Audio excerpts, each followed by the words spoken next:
Alors, je souhaite que vous abordiez les actions contre... Merci à vous, c'est à mon tour. Déjà, remercier, vous avoir invité, vous associer à cet événement qui est consacré à une thématique assez stratégique, des capitales et l'importance de tout le monde, qui découle déjà de la mesure de Sa Majesté le Roi, qui trace toute la route pour les autorités sanitaires. Aussi, nous l'avons compris sur le rapport du nouveau modèle de développement où les augmentations vont dans le sens que le secteur de la santé devient et renforce le capital humain, et c'est pas seulement ça, c'est qu'il devient un levier économique de développement. Nous l'avons compris avec ces dossiers, c'est que l'industrie pharmaceutique, donc le secteur de santé, il a une importance stratégique dans la nouvelle charte de l'investissement. Je vous félicite encore par rapport à la qualité d'organisation, d'avoir choisi la région de la Grand-Est et particulièrement la province de Zila pour cet événement. Ça se justifie à une double échelle. La première, c'est que la région, c'est le levier économique, c'est 32% du PIB national, mais pas seulement par rapport à l'activité dans le secteur pharmaceutique. Je dirais que 94% déjà, 96% des établissements et des unités de production se situent dans ce territoire, et 94% du marché des médicaments et les localisés, c'est-à-dire que c'est un sous-région qui concentre aussi bien l'offre que la demande. La deuxième province en termes de nombre d'établissements qui reçoit des investissements dans le cadre du secteur de la santé, c'est bien la ville de Djeddah. Bonjour, c'est Dr Estel du comité d'organisation. Vous savez, c'est un sujet qui est perspective. Donc, la série, la nouvelle version, c'est une version parlementaire royale. Donc, ça fait une poursuite de 3 ans. Je ne sais pas si je peux Oui, allez-y. Monsieur Youssef, d'accord. La réforme s'articule autour de 3 ans. Vous êtes aussi invité à une non-conférence. Par rapport à ce sujet, c'est que le CRI, c'est la résultante d'une réforme qui est voulue par Sa Majesté le Roi Lenson.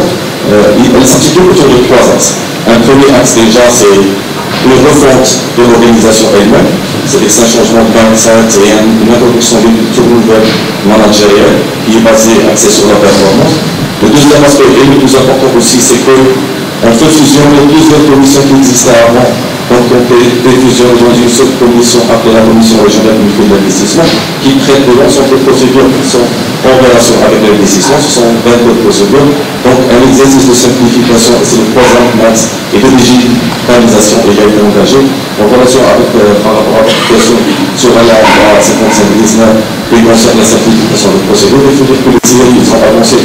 Donc ils ont commencé bien avant les autres. Donc depuis 2020 déjà, toutes les procédures ont été simplifiées, digitalisées, documentées, transcrites en plusieurs formalités administratives. Il suffit d'arriver sur le site de CRI Universe, vous allez voir que toutes les procédures sont listées, les pièces sont identifiées, donc, et les pièces exigées sont celles qui sont exigées par la loi. Aucun document additionnel n'est demandé à l'investisseur. C'est une autre règle, un principe qui est donc publié dans la loi 5719. À chaque fois qu'il y a un investisseur qui va déposer, et ça il le fait de manière dématérialisée, donc au niveau de la plateforme, donc il y a un conseiller d'affaires qui va l'assister. Donc l'exercice est facilité, il peut faire le travail soit à distance et au besoin, il peut se déplacer au bout de série et l'accompagnement est assuré à ce niveau. L'autre règle aussi qui est respectée dans le cadre de la CRUI et de la plateforme CRI Invest, c'est qu'une fois votre dossier déposé, vous avez immédiatement un accusé d'acception et que le conseiller d'affaires est obligé de réagir dans les bases d'affaires. Généralement, on le fait dans des délais beaucoup plus courts, c'est-à-dire dans des offres qui sont si de charge d'affaires, il est disponible. Le traitement ne demande généralement pas. Donc les délais qui sont fixés par la loi, c'est 30 jours pour l'investissement. Il faut dire qu'aujourd'hui, la priorité, c'est que le traitement se fait en moins d'une semaine. Donc la moyenne qui est atteinte par le dossier de Casablanca en particulier, c'est 7,7 jours. Il faut dire que la notification, déjà, elle se fait le jour même. Donc le jour même, l'investisseur il est informé de la décision de l'administration. Pour résumer, c'est que par rapport au principe de la loi de la simplification des procédures, les CRI ont commencé à adopter, donc à respecter ces dispositions il y a 3 ans avant, maintenant, avant sa publication, et il y a aussi par rapport à ça. Concernant, ça c'est la première refonte. Vous avez compris comme moi, donc, pour ceux qui le savent, donc il y a une nouvelle architecture de l'investissement public, il y a une nouvelle vision qui est voulue intégrer, donc c'est une gouvernance unifiée et territorialisée.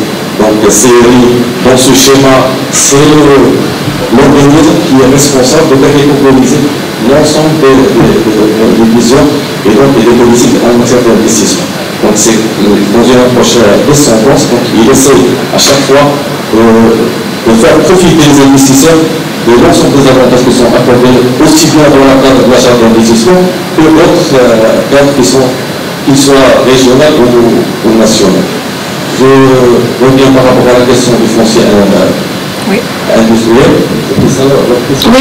absolument. Par rapport à cette question, dans le cadre de ces missions, là, c'est qu'on n'a pas d'approche descendante, mais il y a une deuxième approche qui est à cette fois ascendante. Et ça justifie notre présence aujourd'hui parmi nous. C'est qu'on arrive pour écouter les investisseurs, pour faire remonter s'il y a des propositions d'amélioration qui sont ressenties. Dans ce cadre, et dans le cadre de du foncier industriel, il y avait un workshop industriel qui a été organisé, donc qui a associé dans le cadre d'une intelligence collective l'ensemble des acteurs territoriaux pour réfléchir par rapport à cette question. Donc toutes les été proposées et formulées dans le cadre du livre foncier. Il faut dire aussi que 27% de l'offre industrielle nationale est proposée dans la région Casablanca. Il y a eu une nouvelle loi au jour d'aujourd'hui sur les zones industrielles. Qu'est-ce qu'elle dit? Qu'est-ce qu'on peut tirer de cette nouvelle loi? Donc c'est une nouvelle loi qui vient organiser et encore structurer le secteur des zones industrielles. Déjà, elle vient pour mettre un cadre référentiel de planification des zones industrielles. Pour une fois, donc, on aura un schéma global des zones industrielles, c'est-à-dire qui sont tracées au niveau national en concertation avec les régions. Le deuxième élément le plus important dans cette vision, c'est qu'elle va proposer un cadre réglementaire aussi bien pour la partie développement que par la partie gestion. Le troisième ou le quatrième aspect qu'on peut mettre en avant aussi, c'est qu'on va contractualiser, c'est-à-dire qu'on va responsabiliser l'administration et l'investisseur. Et dans ce cas, les délais de valorisation seront bientôt respectés. Merci. Excellent, merci beaucoup. Le mot d'ordre.